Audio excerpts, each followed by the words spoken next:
Many people say to me, some of them are you, that have said to me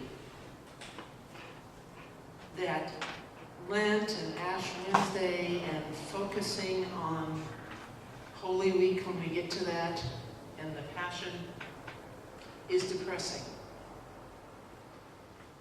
To think about that pain and that suffering is not a happy thought. The relationship between human sinfulness and human suffering isn't really very straightforward. Sometimes sin leads to suffering, sometimes suffering leads to sin. In Lent, what we remind ourselves of is that God does not have love for either suffering or sin. Neither one. God doesn't want to see suffering. Not even of his Son. God doesn't want to see sin.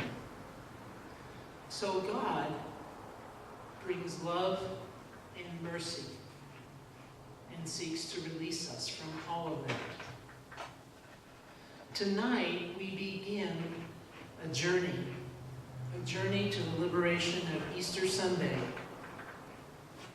But in order to take that journey, we have to acknowledge that we need that journey. Kind of like the 12 steps for whatever, right? Because the 12 steps are very helpful tools for many, many people. But the first thing is to admit you have a problem. We have to acknowledge that we need God's grace and God's love and God's liberation. That's what this penitence tonight is about. That's what this somberness tonight is about. Tonight is not an end unto itself. Ash Wednesday does not stand alone. Ash Wednesday is but a first step of many to receiving liberation, to receiving freedom. There are so many examples in our own world. Some are everyday examples, some are social examples, some are historic examples, some are going on right now. Crimea and the Ukraine, Venezuela. We remember those people in prayer, and I hope we remember them every day. And there are steps, and there is suffering. And we continue to pray that eventually that liberation and freedom will come to those people.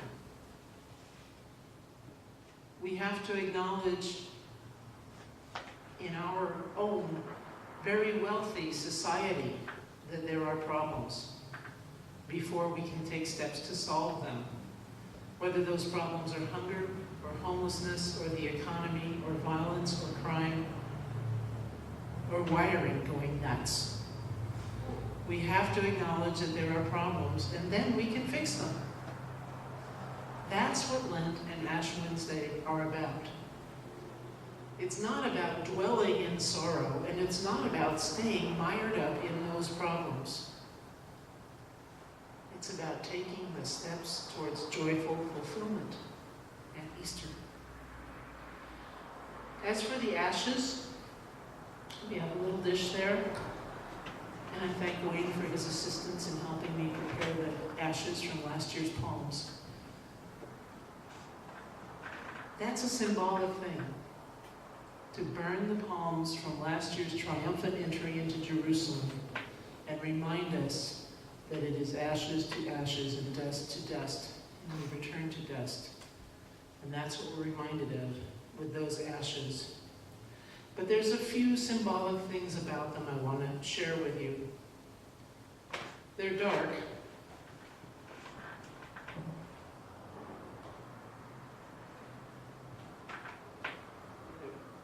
They're pretty black. They're dark.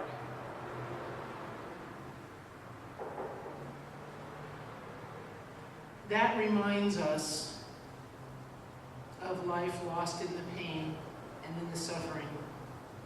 It reminds us of how sometimes we can even feel just all clogged up and dirty, both physically and spiritually. They are a symbol of mortality. That little bit of ashes came from a huge palm frond. Something that big disintegrates into but a few ashes. When you receive your ashes this evening, they're going to mean different things to different ones of you. And that's okay. They're a reminder for you to think about the things that you want to take your first steps about. The gospel that we heard is a call to deep authenticity. It is a call to be self-aware of what we're doing in our prayers, of what we're doing in our gifts, of what we're doing in our lives. That gospel reminds us that God is at work in the inner and secret places of our hearts. In our preparation for newness begins with facing the work that we need to do. Many of us spend a lot of our lives looking for approval from others, or looking for some sign of being successful. And in many ways, that's a symptom of our society, that we are afraid to be uncertain, that we are afraid to be unloved and alone, and we strive and we strive and we strive for some way in our life to feel important and to feel loved. And our assurance this season is that we are important and we are loved and we receive gifts. Come in, you're welcome. Is it okay? No, it's okay.